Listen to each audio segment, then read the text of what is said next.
Hello everyone, welcome back to the Helping Hand. This is Aishriya and we are discussing about Lucent GK chemistry. Today our topic of discussion will be atomic structure part 2. Last part 1 में हम लोगों ने कुछ basic concepts देखे थे, electron, proton, neutron यानी fundamental particles और भी बहुत सारी चीज़ें देखी थी. अब आज की जो वीडियो है वो उसके आगे से कंटिन्यू होगी. So let us start the video.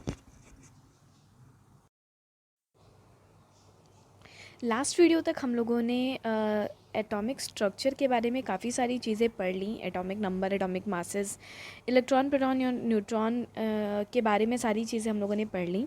और आज की जो वीडियो है इसमें बेसिकली हम कुछ मॉडल्स ऑफ एटम और कुछ ऐसे कॉन्सेप्ट्स पढ़ेंगे हमारे एटम्स के बारे में जो एटम पॉइंट ऑफ व्यू से बहुत ज़्यादा इंपॉर्टेंट है. तो सबसे पहला जो हमारा मॉडल है वो है Thomson's model of atom. J Thomson एक साइंटिस्ट थे जिन्होंने एक मॉडल ऑफ एटम प्रोवाइड किया था, एक मॉडल ऑफ एटम बताया था कि एग्जैक्टली उनके बेसिस पे एटम कैसा दिखाई देता है. ठीक है, तो थॉमसन के According to Thomson, an atom is treated as sphere of radius 10 की power minus 8 centimeter, in which positively charged particles are uniformly distributed and negatively charged electrons are embedded through them. This is also called plum pudding model of an atom or watermelon model of atom. तो देखो, Thompson का जो model था ना वो कुछ इस तरीके से था. इन्होंने बताया था कि जैसे एक प्लम पुडिंग या फिर वाटरमेलन होता है कि एक पूरा स्फेरिकल शेप का. इन्होंने बताया था कि इनके अकॉर्डिंग एटम जो है वो पूरा स्फेरिकल शेप का एक पार्टिकल है जिसमें जो पूरा पॉजिटिवली चार्ज्ड है. ठीक है, यानी कि ये पूरा का पूरा जो एरिया है वो क्या है, पॉजिटिव चार्ज का है, प्लस चार्ज का है. और निगेटिव चार्ज इलेक्ट्रॉन्स जो हैं वो इसमें इम्बेडेड है, जगह जगह पे क्या है, इम्बेडेड है. सेम उस तरीके से इम्बेडेड है जैसे हम देखते हैं कि वाटरमेलन होता है ना, वाटरमेलन पूरा रेड रेड कलर का होता है और छोटे छोटे बीज वाटरमेलन के जगह जगह पे इम्बेडेड होते हैं. उसी तरीके से ये क्या है कि ये एक एटम है जो पॉजिटिव चार्ज का है और माइनस चार्ज का जो इलेक्ट्रॉन है वो जगह जगह पे इम्बेडेड होता है. ये था Thomson model of atom. Thomson ने अपने मॉडल ऑफ एटम में ये चीज़ बताई थी. ठीक है, इनके मॉडल को इसलिए plum pudding model of atom या फिर वाटरमेलन मॉडल ऑफ एटम भी बोला जाता है. जब इन्होंने अपना मॉडल ऑफ एटम बनाया था तब सिर्फ दो फंडामेंटल पार्टिकल्स की डिस्कवरी हुई थी, इलेक्ट्रॉन और प्रोटॉन. ना तो लोग न्यूक्लियस के बारे में जानते थे और ना ही थर्ड फंडामेंटल पार्टिकल के बारे में जानते थे जो कि न्यूट्रॉन है. ठीक है, next Rutherford model of atom है. On the basis of scattering experiment Rutherford proposed a model of atom which is known as nuclear atomic model.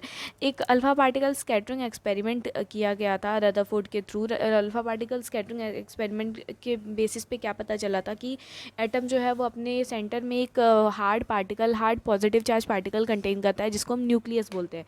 तो न्यूक्लियस की डिस्कवरी यानी स्कैटरिंग एक्सपेरिमेंट के बाद क्या हुआ कि रदरफोर्ड ने एक मॉडल ऑफ एटम प्रोवाइड किया क्योंकि न्यूक्लियस की डिस्कवरी हो चुकी थी. तो रदरफोर्ड ने बताया कि इन्होंने उसके बेसिस पे बताया कि एटम कैसा दिखाई देता है. इनके पॉइंट्स क्या थे. सबसे पहले इन्होंने बताया कि an atom consists of a heavy positive charge nucleus where all protons and neutrons are present. Protons and neutrons are collectively called nucleons. Almost whole mass of the atom is contributed by these nucleons. देखो, इन्होंने क्या बताया कि atom जो है वो अपने centre में एक छोटा सा पार्टिकल कंटेन करता है और उस छोटे से पार्टिकल को हम क्या बोलते हैं, न्यूक्लियस बोलते हैं. इस पार्टिकल में कौन कौन प्रेजेंट रहता है, प्रोटॉन प्रेजेंट रहता है और न्यूट्रॉन प्रेजेंट रहता है. तो प्रोटॉन और न्यूट्रॉन को कलेक्टिवली क्या बोला जाता है, न्यूक्लियॉन्स बोला जाता है. ठीक है, मतलब इन्होंने ये भी बताया कि टोटल जो इंटायर मास है वो एटम का वो किसके ऊपर बेस्ड है, सिर्फ और सिर्फ न्यूक्लियॉन्स यानी प्रोटॉन और न्यूट्रॉन के ऊपर बेस्ड है. इलेक्ट्रॉन का मास कंसीडर नहीं किया जाता है. ठीक है, नेक्स्ट पॉइंट इन्होंने बताया कि रेडियस न्यूक्लियस का रेडियस जो है वो 10 पावर माइनस 13 सेंटीमीटर होता है. एटम का रेडियस कितना होता है, जो है इन्होंने बताया कि एटम का रेडियस जो है वो 10 की पावर 5 टाइम्स न्यूक्लियस के रेडियस से ज़्यादा है. मतलब सोचो कि न्यूक्लियस कितना ज़्यादा छोटा पार्टिकल होगा एटम के बीच में. ठीक, नेक्स्ट पॉइंट में इन्होंने बताया कि volume of an atom is 10.15 times higher than the volume of nucleus. यानी वॉल्यूम में भी न्यूक्लियस जो है वो बहुत ज़्यादा छोटा है और एटम जो है वो काफ़ी ज़्यादा उससे बड़ा है. Electron revolve around the nucleus. इन्होंने बताया कि जो इलेक्ट्रॉन्स होते हैं वो न्यूक्लियस के चारों तरफ के जो ऑर्बिटल्स होते हैं, जो सेल्स होते हैं, उन्हें बहुत हाई स्पीड में रिवॉल्व करते रहते हैं, बहुत हाई स्पीड में मोशन करते रहते हैं. This model is similar to the solar system. इन्होंने बताया कि जैसे सोलर सिस्टम में बीच में सन होता है और चारों तरफ से प्लैनेट्स रिवॉल्व करते रहते हैं, उसी तरीके से बीच में न्यूक्लियस होता है और चारों तरफ से जो इलेक्ट्रॉन्स है वो रिवॉल्व करते रहते हैं. the nucleus representing the sun and the revolving electrons as planets. The electrons are therefore generally referred as planetary electrons. इसीलिए इन्होंने इलेक्ट्रॉन को क्या बोला, प्लानिटरी इलेक्ट्रॉन बोला, कि जिस तरीके से प्लैनेट सन के चारों तरफ रिवॉल्व करते रहते हैं उसी तरीके से ये इलेक्ट्रॉन भी न्यूक्लियस के चारों तरफ रिवॉल्व करते रहते हैं। ठीक, आगे बढ़ते हैं। Nature of light and electromagnetic spectrum. ये कुछ ऐसे इलेक्ट्रोमैग्नेटिक, अब हम लोगों को कुछ ऐसे पॉइंट्स कॉन्सेप्ट पढ़ने को मिलेंगे जो याद करने के लिए है। ठीक है, nature of light. In 1856, James Clerk Maxwell stated that light, X-rays, gamma rays and heat etc. emit energy continuously in the form of radiations or waves, and the energy is called radiant energy. एक scientist थे जिन्होंने Clark Maxwell, जिन्होंने बताया था कि जो rays होती हैं, जो इनविजिबल रेज़ होती हैं, ये कॉन्टीन्यूसली अपने अंदर से एक एनर्जी, ऐसी एनर्जी इमिट करती रहती हैं जो एनर्जी वेव्स या फिर रेडिएशन के फॉर्म में निकलती है। इन रेडिएशंस को या फिर इन एनर्जीज़ को रेडिएंट एनर्जी बोला जाता है। These waves are associated with electric as well as magnetic fields and are therefore known as electromagnetic waves or radiations. ये जो waves होती हैं, जो radiant waves होती हैं, ये इलेक्ट्रिक फील्ड और मैग्नेटिक फील्ड दोनों से एसोसिएटेड होती हैं, इसीलिए इनको क्या कंबाइनली हम इलेक्ट्रोमैग्नेटिक वेव्स या फिर इलेक्ट्रोमैग्नेटिक रेडिएशंस बोलते हैं। क्लियर? इसमें सबसे पहली जो चीज़ है वो है वेवलेंथ। वेवलेंथ क्या होता है? Wavelength is a distance between two consecutive crest और थ्रो इज़ कॉल्ड वेवलेंथ। यानी देखो, आप देख रहे हो ना, ये कॉन्जिक्यूटिव क्रेस्ट या थ्रो है, मतलब ये देखो, इनके ये क्रेस्ट है और ये थ्रो है, ऊपर वाला को क्रेस्ट कहते हैं, नीचे वाले को थ्रो कहते हैं। तो इन दोनों क्रेस्ट के बीच की जो डिस्टेंस है या फिर इन दोनों थ्रो के बीच की जो डिस्टेंस है, टू कॉन्जिक्यूटिव क्रेस्ट या थ्रो के बीच की जो डिस्टेंस है, उसको हम क्या बोलते हैं? वेवलेंथ। वेवलेंथ को हम बेसिकली लैम्डा से शो करते हैं, लैम्डा इसका लैम्डा से डिनोट करते हैं। तो ये डिस्टेंस क्या कहलाती है? वेवलेंथ कहलाती है। ठीक है, आगे बढ़ते हैं फ्रिक्वेंसी के ऊपर। The number of waves passing through a point in 1 second is called frequency. एक सेकेंड में जितने नंबर ऑफ वेव्स पास किए हैं एक जगह से, वो क्या कहलाती हैं? फ्रिक्वेंसी उसको कहलाते हैं। इसको हम न्यू से डिनोट करते हैं, कुछ ऐसे इसका सिंबल होता है, न्यू से डिनोट करते हैं। The unit of frequency is cycle per second और हर्ट्ज हम बोल सकते हैं। ठीक है, साइकिल पर सेकेंड, इसकी 1 hertz is equal to 1 cycle per second, ये फ्रिक्वेंसी है, कितने नंबर ऑफ वेव्स पास किए हैं। वेव नंबर की बात करें तो the number of wavelength which can be accommodated into 1 centimetre length along the distance of a propagation is called wave number. The number of wavelength accommodated in 1 centimetre length, 1 centimetre length में कितने number of wavelength देखे गए हैं एक direction of propagation में, वही क्या कहलाता है? वेव नंबर कहलाता है। उसको हम क्या बोलते हैं? वेव नंबर बोलते हैं। तो wave number is equal to 1 by wavelength, यानी 1 बाई लेमडा, 1 अपॉन लेमडा जो है ये क्या है? हमारा वेव नंबर है। ठीक, ये सब कॉन्सेप्ट्स याद करने के लिए हैं। तो नेक्स्ट इन्होंने क्या बताया कि the relation between velocity of light, frequency and wavelength, इन्होंने C is equal to nu lambda. ठीक है, यानी velocity of light is equal to frequency into wavelength, ये एक रिलेशनशिप बताया इन्होंने, जहाँ पे जिसके बेसिस पे हम कुछ ऐसे कॉन्सेप्ट्स, कुछ क्वेश्चंस सॉल्व कर सकते हैं। ठीक है, different type of electromagnetic waves differ with respect to wavelength or frequency. The wavelength of electromagnetic spectrum increase in of the following order. अगर हम बात करें कि किसकी ज़्यादा वेवलेंथ होती है, किसकी कम वेवलेंथ होती है, तो आप ये देखोगे जो सबसे ज़्यादा अगर हम किसी की वेवलेंथ देखते हैं तो वो रेडियो एक्टिव वेव जो होती है, रेडियो वेव जो होती है वो सबसे ज़्यादा वेवलेंथ रखती है।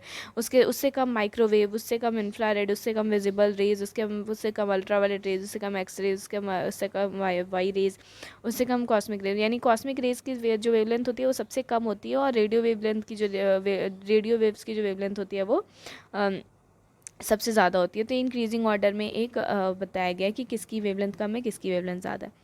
Planck quantum theory of radiation. Planck quantum theory of radiation क्या थी? 1990 में मैक्स प्लैंक एक साइंटिस्ट थे जिनके नाम पे ये प्लैंक क्वांटम थ्योरी रखी गई है। इन्होंने एक थ्योरी बनाई थी जिसके अकॉर्डिंग ये बताते हैं कि रेडिएंट एनर्जी जो होती है वो इमिट या फिर एब्जॉर्ब की जाती है बहुत छोटे से पैकेट के फॉर्म में, एनर्जी पैकेट के फॉर्म में, जिसको हम क्वांटा बोलते हैं।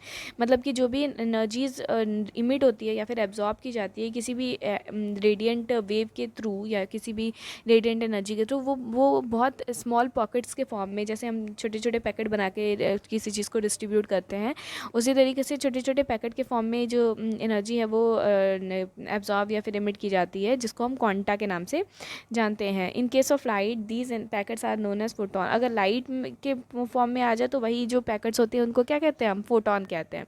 The energy of each quantum is directly proportional to the frequency of radiation. अगर हम एनर्जी की बात करें रिलेशनशिप की, तो एनर्जी हर एक क्वांटम की जो एनर्जी होती है वो उसके रेडिएशन से फ्रिक्वेंसी कितनी तेज़ी से वो पर्टिकुलर पर्टिकुलर वेव जो है, रेडियो एक्टिव वेव जो है वो इमिट किया जा रहा है, मतलब उसकी फ्रिक्वेंसी क्या है, उससे एकदम डायरेक्टली प्रोपोर्शन होती है। जितनी ज़्यादा एनर्जी उतनी ज़्यादा क्वांटम। ठीक है, सॉरी। फिर स्पेक्ट्रम की बात करें तो white light is allowed to pass through a prism. जब किसी भी वाइट लाइट को, हमको पता है कि white light is consist of 7 colours, तो जब भी हम किसी वाइट लाइट को एक प्रिज्म के थ्रू पास करते हैं तो ये अपने 7 कलर में डिस्ट्रीब्यूट हो जाता है, और इसी बैंड को हम स्पेक्ट्रम के नाम से जानते हैं। तो ये कौन कौन से 7 कलर है? Red, orange, yellow, green, blue, Indigo और वॉयलेट। ये 7 कलर हैं जिसमें वाइट लाइट कंसिस्ट करती है। विबग्यो, जिसको हम बेसिकली बोलते हैं बैनिया पिनाला। तो ये बैंड जो पूरा होता है इसको क्या बोला जाता है? स्पेक्ट्रम बोला जाता है। ओके, आगे जीमेंस इफेक्ट आता है। जीमेंस इफेक्ट क्या होता है? When spectral line obtain from atomic spectra is placed in a magnetic field, they are splitted into number of fine lines. जब भी कभी स्पेक्ट्रल लाइंस को, यानी कि जो स्पेक्ट्रम में जो लाइंस बन रही हैं उन्हें हम मैग्नेटिक फील्ड में प्लेस कर देते हैं, यानी मैग्नेटिक फील्ड में डाल देते हैं, तो वो नंबर ऑफ फाइन लाइंस में स्प्लिट हो जाती हैं, फैल जाती हैं, और इसी इफेक्ट को हम जीमन्स इफेक्ट बोलते हैं। स्टार्क्स इफेक्ट क्या होता है? When spectral lines obtain from atomic spectra is placed in electric field. जी हाँ, देखो मैग्नेटिक फील्ड में जब हम प्लेस करते हैं तो वो जीमन्स इफेक्ट कहलाता है, और जब हम इसको इलेक्ट्रिक फील्ड में डाल देते हैं तो वो स्टार्क्स इफेक्ट कहलाता है। ठीक है, तो ये सब कॉन्सेप्ट आप लोगों को बहुत याद करने पड़ेंगे। इन सब कॉन्सेप्ट्स को आप लोग याद कर लीजिएगा। अब यहाँ पे कुछ पॉइंट्स बताए गए हैं कि किसके मॉडल ऑफ एटम को क्या नाम दिया जाता है। तो देखो, थॉमसन्स मॉडल ऑफ एटम को प्लम पुडिंग मॉडल या फिर वाटरमेलन मॉडल के नाम से जानते हैं। रदरफोर्ड मॉडल को न्यूक्लियर थ्योरी के नाम से जानते हैं, क्योंकि रदरफोर्ड मॉडल के थ्रू न्यूक्लियर थ्योरी की डिस्कवरी हुई थी। बोहर्स मॉडल जो होता है वो कॉन्सेप्ट ऑफ क्वांटनाइजेशन ऑफ एनर्जी, कि एनर्जी किस तरीके से क्वांटनाइज की जा सकती है, ये जानते हैं। इन्होंने सेल्स के बारे में बताया था, और बताया था कि जो हर एक एटम होता है वो अपने अपने ही सेल्स में रोटेशन करता है और सेंटर में नहीं जाता, यानी किसी भी एटम की किसी भी इलेक्ट्रॉन की जो एनर्जी होती है वो लूज़ नहीं होती है during the process of revolution. ठीक है, प्लैंक क्वांटम थ्योरी को फोटोन और क्वांटा के नाम से जानते हैं। समफोर्ड मॉडल को ऑर्बिटल इलिप्टिकल या स्फेरिकल।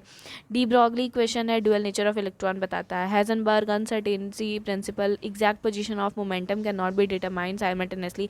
ये बताते हैं कि किसी भी कोई भी जो सब्सटेंस मतलब इलेक्ट्रॉन है उसका एग्जैक्ट पोजीशन और मोमेंटम कभी भी एक साथ ही हम डिटरमाइन नहीं कर सकते हैं। स्क्रॉडिंगर वेव इक्वेशन है, ये वेव नेचर ऑफ इलेक्ट्रॉन को बताता है। ठीक है, तो ये कुछ ऐसे मॉडल या फिर प्रिंसिपल्स दिए गए हैं साइंटिस्ट के थ्रू जिनका नाम आप लोगों को याद कर लेना है। आगे क्वांटम नंबर की बात करते हैं। क्वांटम नंबर है पाउली एक्सक्लूजन प्रिंसिपल है और अफबाउ प्रिंसिपल है। मुझे लगता है ये 3 टॉपिक के लिए मुझे एक अलग से ही वीडियो बनानी पड़ेगी, तो आज की वीडियो के लिए I think that should be enough. और नेक्स्ट वीडियो में हम लोग ये 3 पॉइंट्स जो एटॉमिक थ्योरी के 3 पॉइंट्स बचे हुए हैं, क्वांटम नंबर बचा हुआ है, पाउली एक्सक्लूजन प्रिंसिपल बचा हुआ है और अफबाउ प्रिंसिपल बचा हुआ है, इन तीनों चीज़ों को हम डिटेल में देख लेंगे, और उसके बाद फिर हम नेक्स्ट स्टार्ट करेंगे पीरियोडिक क्लासिफिकेशन ऑफ एलिमेंट। तो आज की वीडियो के लिए that's all. Thank you for watching the video. If you like it please share, subscribe and please do comment. और अगर कोई भी कन्फ्यूज़न हो तो प्लीज़ आप मुझे वो कमेंट सेक्शन में बताएं। I will clear all your confusions. Thank you so much.